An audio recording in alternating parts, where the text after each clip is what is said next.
So long, and thanks for all the fish. By Douglas Adams. Chapter 28. People are beginning to talk, said Fenchurch that evening, after they had hauled her cello in. Not only talk, said Arthur, but print in big bold letters under the bingo prizes, which is why I thought I'd better get these. He showed her the long, narrow booklets of airline tickets.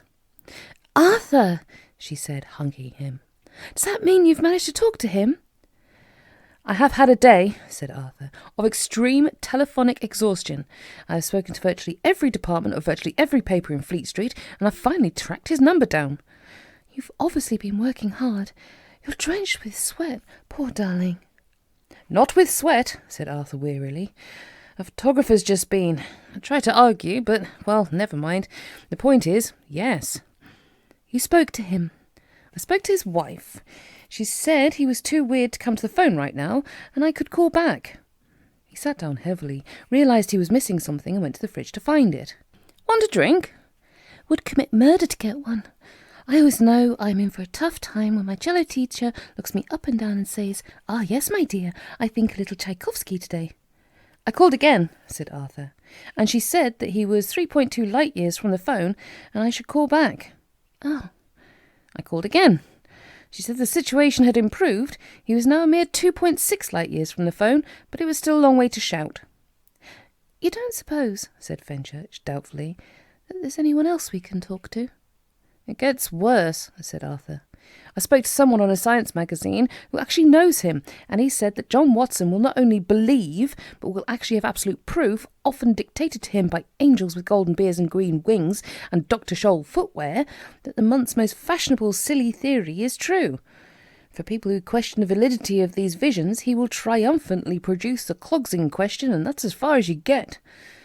I didn't realise it was that bad, said Fenchurch quietly. She fiddled listlessly with the tickets. I phoned Mrs. Watson again, said Arthur. Her name, by the way, and you may wish to know this, is Arcane Jill. I see. I'm glad you see. I thought you mightn't believe any of this, so when I called her this time, I used the telephone answering machine to record the call.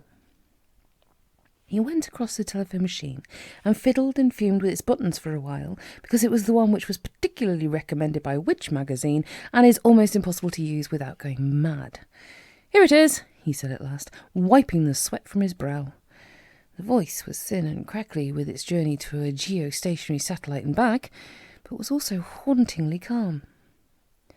Perhaps I should explain, Archangel Watson's voice said, that the phone is in fact in a room that he never comes into.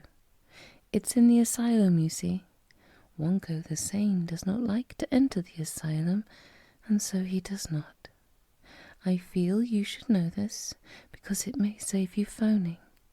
If you would like to meet him, this is very easily arranged. All you have to do is walk in. He will only meet people outside the asylum. Arthur's voice, at his most mystified. I'm sorry, I don't understand. Where is the asylum? Where is the asylum? Archangel Watson again. Have you ever read the instructions on a packet of toothpicks? On the tape, Arthur's voice had to admit that he had not. You may want to do that. You may find that it clarifies things for you a little. You may find that it indicates to you where the asylum is. Thank you. The sound of the phone line went dead. Arthur turned the machine off. Well, I suppose we can regard that as an invitation, he said with a shrug. I actually managed to get the address from the guy on the science magazine. Fenchurch looked up at him again, with a thoughtful frown, and looked at the tickets again. Do you think it's worth it? She said. Well, said Arthur, the one thing that everyone I spoke to agreed on, apart from the fact that they all thought he was barking mad, is that he does know more than any living man about dolphins.